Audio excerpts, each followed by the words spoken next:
On the afternoon of Monday, December 12, 2022, the remote Queensland locality of Wieambilla, 222 kilometers west of Brisbane, was the picture of rural peace. A sparse community defined by dry scrub and long, isolated driveways. But that quiet was about to be shattered by an act of premeditated violence that Australia had never seen. This is the story of a routine police welfare check that became a calculated ambush, costing the lives of 3 innocent people and exposing the dark reality of radical conspiracy ideology. The chain of events began with a missing person report filed by police in New South Wales. Concerned colleagues had been unable to contact Nathaniel Train, a former school principal whose abandoned car had been found far south in Newcastle. They traced his last known location to a fortified rural property at 251 Waynes Road, Wieambilla, where he was living with his brother, Gareth Train, and Gareth's wife, Stacey Train. At around 4:30 p.m., 4 young officers from the nearby Terra and Chinchilla stations were dispatched for a simple welfare check. Constable Matthew Arnold, Constable Rachel McCrow, Constable Randall Kirk, and Constable Keely Brough. They arrived at the property, completely unaware that the residents had spent months preparing for this exact moment. The Trains were deep in the grip of a shared delusional disorder, fueled by extreme anti-government and conspiracy theories. They viewed the police not as peacekeepers, but as demons or agents of the state intent on killing them. They came to kill us, and we killed them. Gareth and Stacey Train film a final message on a picnic table outside their home. If you don't defend yourself against these devils and demons, you're a coward. Constables Arnold and McCrow approached the front gate of the property on foot. The other 2 officers remained near their patrol car. At 4:37 p.m., without warning, the ambush began. From concealed camouflage positions, Gareth and Nathaniel Train opened fire with high-powered hunting rifles. The officers were outmatched in both firepower and position. Constable Matthew Arnold was struck first, fatally wounded by a single gunshot to the chest. Constable Rachel McCrow immediately dropped to the ground and bravely tried to call for urgent assistance on her police radio. She was shot repeatedly in the back and legs. The 2 surviving officers, Constable Kirk and Constable Brough, immediately came under heavy fire. Watch the terrifying moment Constable Kirk has to make the decision to run for his life. I can try. Want me to do that?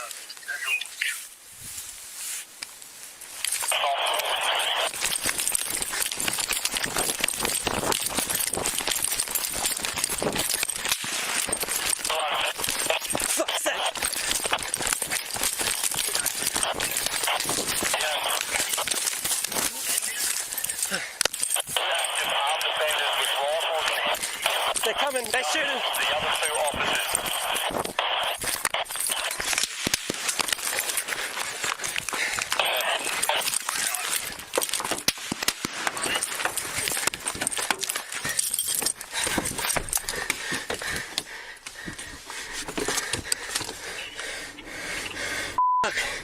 You good? Fuck. I think I'm being shot.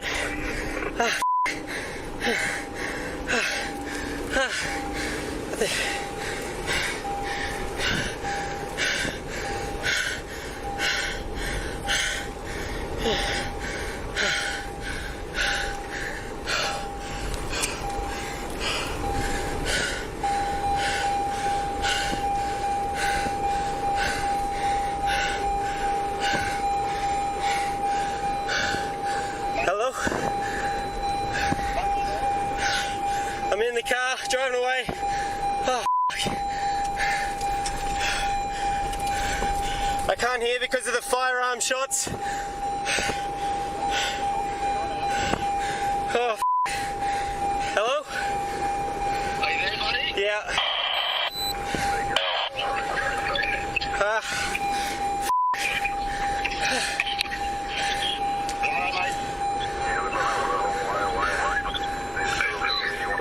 right to. If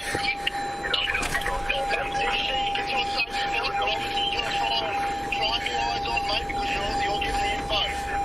Yeah, well, there's two of them. I think I've been shot. I don't know where. Fuck. They've got multiple shots on the window of the car, but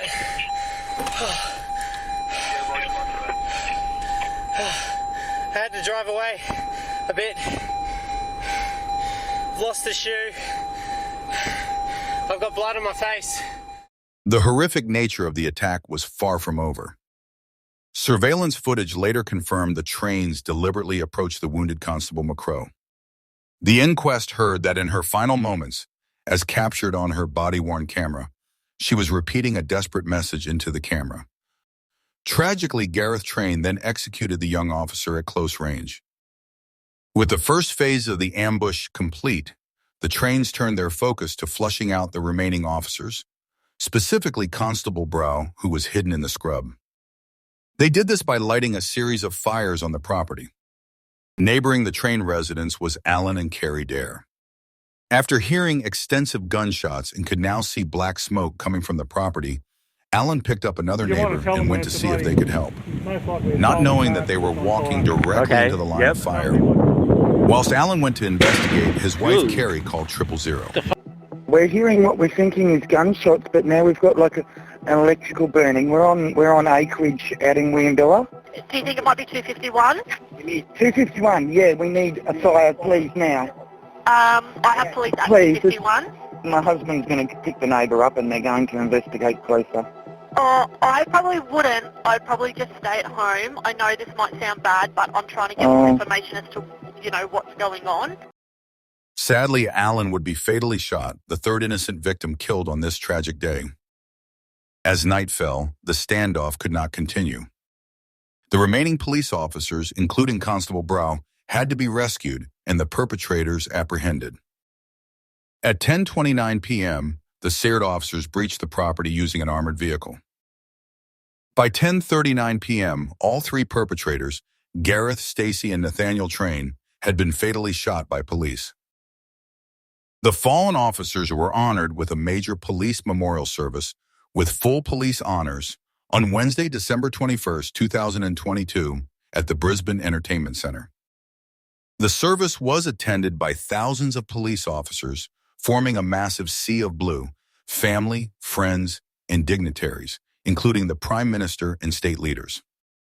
The service was broadcast live across the state and nation.